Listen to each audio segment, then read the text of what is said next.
Hey guys, this is Miss Arlequin, and in today's lesson, we are going to be learning some new vocabulary words and writing example sentences for these words. All right, so take your vocabulary sheet and you know the routine. We're going to just first rate our knowledge of the 4 vocabulary words using a scale of 1 through 4. So our first word is exploit, second word is indomitable, third word is instill, and the fourth word is didactic. All right, so our first vocabulary word for this week is exploit. Exploit is a noun that basically means any daring or heroic act. So in the cartoon, we have a strong man who obviously, since he's a strong man, his exploit is going to be something having to do with his strength. For my next exploit, I will bend this steel bar with my bare hands. So for his next daring act. You can see some amazing exploits when you visit the circus. You can see some amazing daring acts. Now, you can also use an exploit to refer to any kind of heroic act. So if you're talking about superheroes, like Iron Man or Spider-Man or Batman, you could talk about their exploits. So you might say something like Batman has many exploits, like when he saved the hospital or saved a man from being killed by Joker. Those are his exploits or his heroic acts. All right, our next word is indomitable. Indomitable is an adjective that means something that can't be conquered. So in our cartoon, we have a mountain. Obviously, really colossal. Mountains are very hard to climb. So here we have so much for the claim that this mountain is indomitable.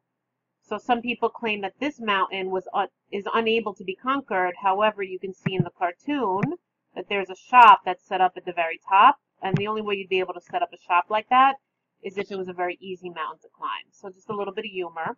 But normally, yeah, mountains would be considered to be indomitable. Some mountains are easier to climb than others. But something like Mount Everest, for example, where many people die trying to get to the top, Mount Everest can be described as indomitable. The ant showed indomitable strength when he was able to lift the stick without any help. Iron Man is often indomitable against enemies because of his canny mind and incredible strength. All right, our next word is instill. Instill is a verb that means to put a feeling or idea into someone's mind very slowly. So usually people will try to instill ideas, values into people's minds. It's usually used to describe very often parents. Parents try to instill values or beliefs into their children.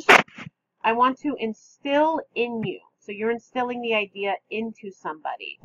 I want to instill in you the belief that you can do anything. Just remember to dress warmly, look both ways, and say please before doing it. A karate sensei will try to instill the importance of self-discipline in their students. So karate senseis are trying to put that idea, that belief, into the students. All right, and our last word is didactic. Didactic is an adjective that's used to describe anything that has been designed to teach, or in other words, something that is educational. This video game is too didactic. It's too educational. It doesn't even give your score. You have to add up your points yourself. The guest speaker's speech was so didactic that the majority of the audience found themselves bored halfway through. So even though didactic does just mean that it's designed to teach or it's educational, the word didactic tends to have a negative connotation. As you can tell from the first example, this kid does not like the didactic nature of the video game. It's making it a little bit less fun or entertaining. And here, the speaker's speech is too didactic, it's too educational, in a way that's making it boring. So you really wouldn't use the word didactic to describe anything that's educational in a good way. It's not a compliment to describe somebody as didactic. All right, so now it's time to apply our knowledge. You're going to write an example sentence for each of the words. You can use the sentence frames that are on the screen, or you can come up with your own. Remember, as always, you can achieve extra credit by using previous vocabulary words in your sentence, or by drawing an image or a picture to go along with the word or to go along with your sentence.